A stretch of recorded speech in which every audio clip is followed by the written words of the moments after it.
everyone, welcome to the fourth episode of The Alt-Writer. My name is Sonakshi Mittal and this week's movie that we're going to review the screenplay for is...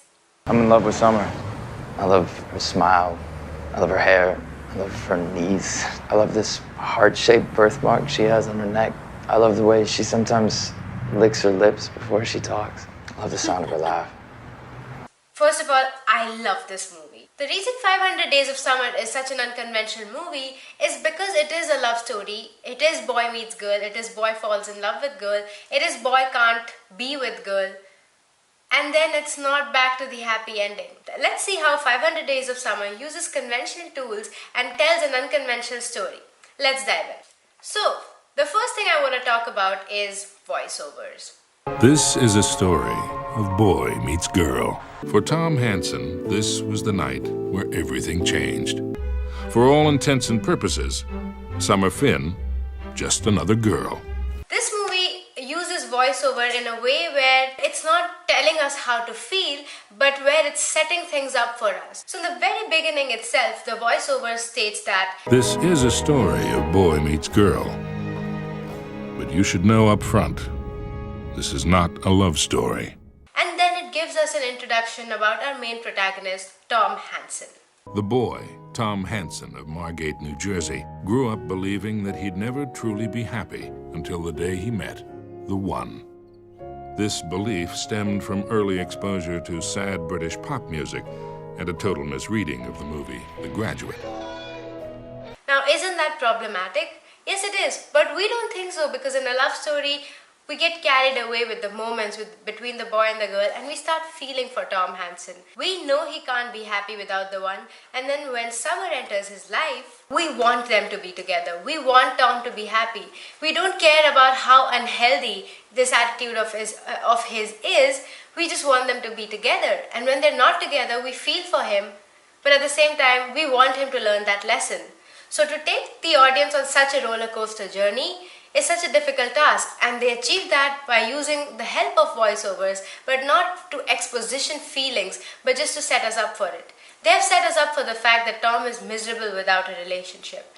And now we see it unravel. We see him struggle throughout the whole movie because of this attitude of his. So it was not just some exposition tool, but it was more like a setup for us, which we're being paid off for later. The voiceover also helps us to stay in Tom's character. So if you notice, this whole film is through Tom's POV. Nothing goes outside Tom's POV, and we never know anyone else as an individual. We only know everyone through Tom. So the narration helps us stick to Tom. As he listened, Tom began to realize that these weren't stories routinely told.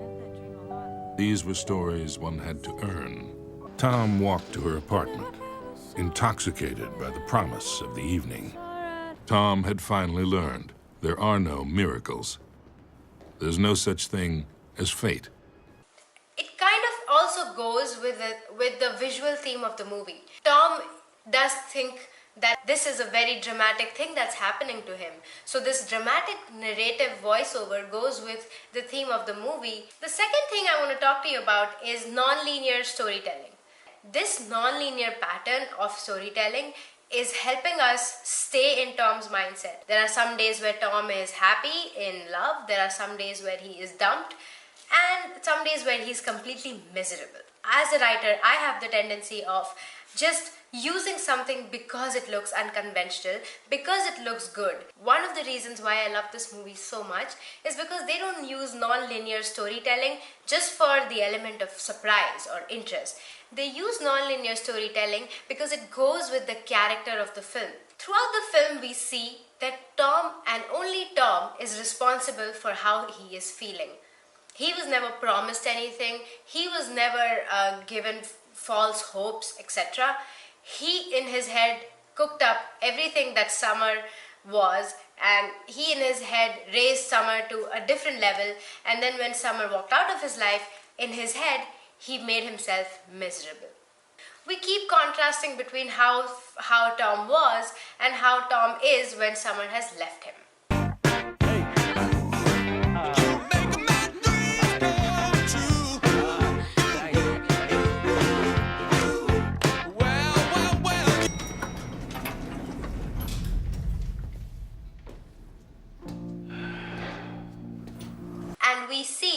that, oh, poor guy, he was so in love with Summer, only to realize soon as the story unravels that he was not in love with Summer. He was in love with the idea of love, and he was pinning it on this one girl who likes the same bizarro crap that he does.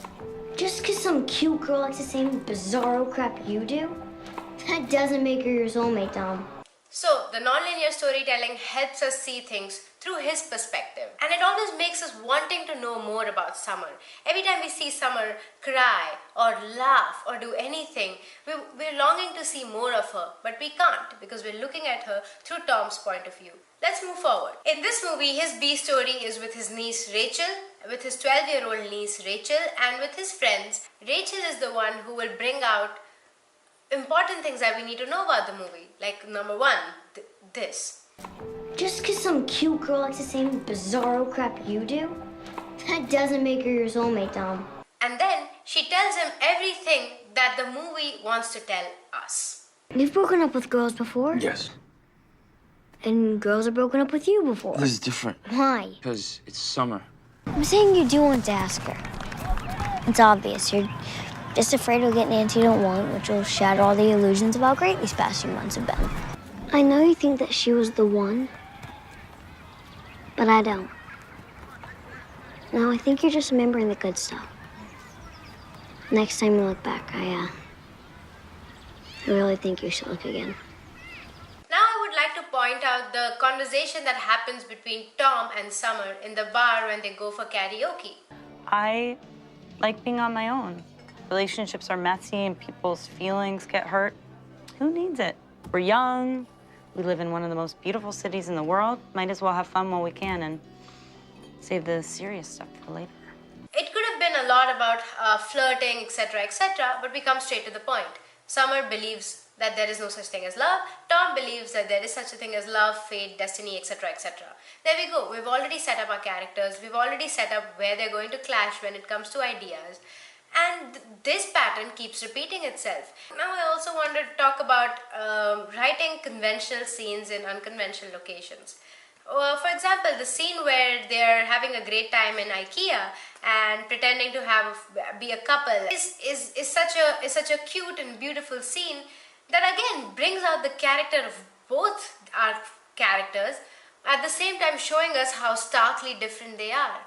We bring out the character of Summer, who is carefree and doesn't care about what people around her think of her. And we bring out the character of Tom, who is falling in love with Summer every day, day by day. And then the scene paces. Both of them are together with each other, but at the same time both have completely separate ideals. And in the end, we show Tom looking at her and Summer says that, I'm not looking for anything serious.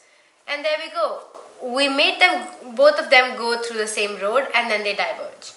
This keeps happening throughout the movie where we see that Tom and Summer are almost on the same page. They're so great together. But towards the end they diverge a little because we know they don't think alike.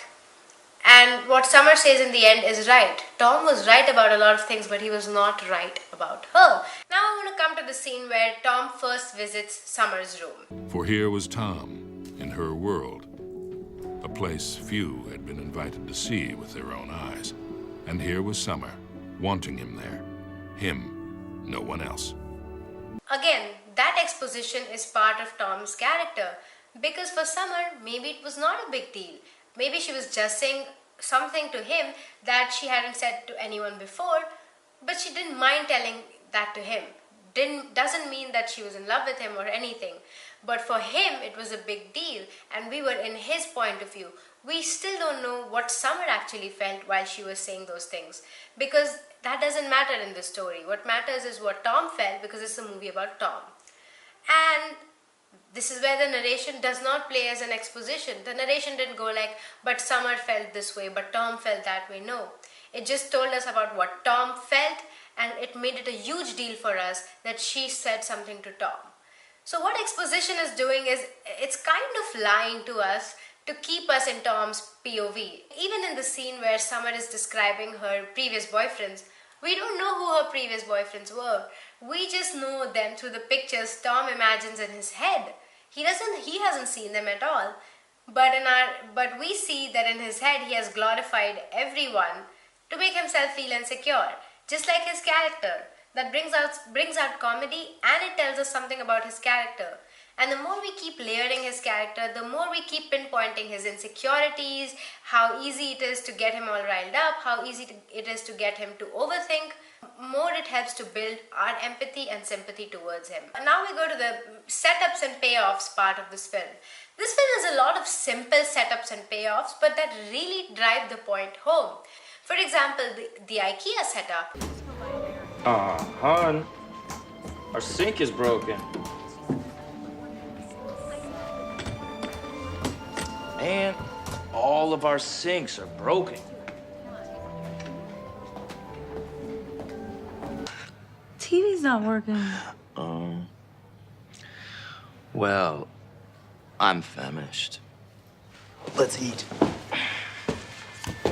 So when we revisit moments with Tom, they automatically become payoffs. Notice how they've taken Tom's world and kept it intact. They keep revisiting all the elements that they have introduced to us in the movie.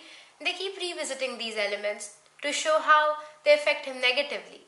Everything that he likes changes because of a girl, and that is the flaw that we have set up for him. So it's great to keep his universe intact and to keep revisiting elements from his universe as payoffs. Now I want to talk about this scene where he goes out on a date on which he has been set up. She never cheated on you. No, never. She ever take advantage of you in any way? No. And she told you up front that she didn't want a boyfriend. Yeah. So I feel like that was an interesting approach because it could have been done by anyone. It could have been done by Rachel or his friends, but it was done by this girl he goes out with. When a random stranger points out something very accurate about your past relationship, it is more impactful to you. But at that time, Tom is in denial, he's super drunk, so he goes to the karaoke bar and he sings this really sad song. We get a comedic relief, we also get the fact that he's not going to listen to anyone, he's not going to see that he's in denial until he gets some closure. So many things said by one scene.